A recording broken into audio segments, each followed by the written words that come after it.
It is 9:30 and good evening everyone. I'm Brian Allen. South Dakota continuing to face a problem that states all across the country are also seeing.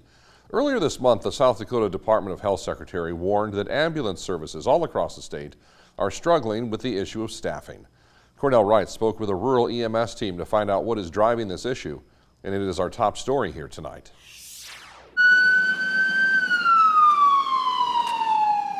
Since COVID hit, we've lost 14 people off our crew.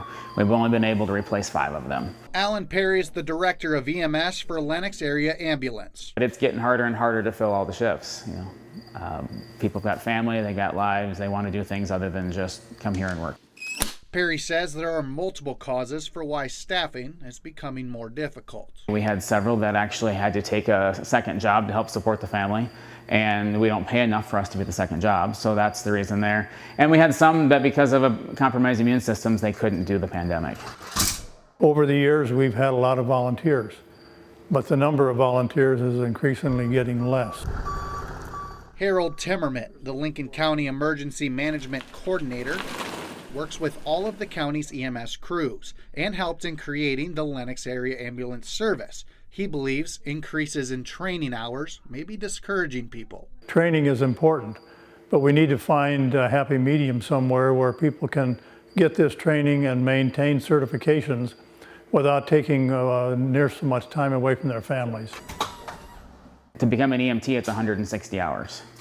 To become a paramedic, it's far more than that. If a critical point of short staffing is reached, an ambulance service could be shut down, which would impact more than just the town that it's located. We serve Worthing, we serve part of Chancellor, and we serve 189 square miles of rural farm territory as well. So if we were not to have an ambulance here in Lenox, it wouldn't just affect the citizens of Lenox, it would affect the citizens of the whole area. And it could be the difference between life and death.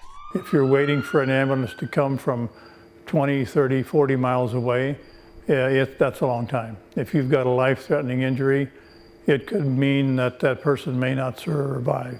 There doesn't seem to be a definitive answer that would fix the staffing problem, but both Perry and Timmerman believe something needs to be done, and fast. Money's not everything. Money isn't the end-all be-all, but I do believe if we could pay a living wage, that would help attract some more people. It's going to take a coordinated effort between state, federal, and local personnel to make this all happen. In Lenox, Cordell Wright, Dakota News Now.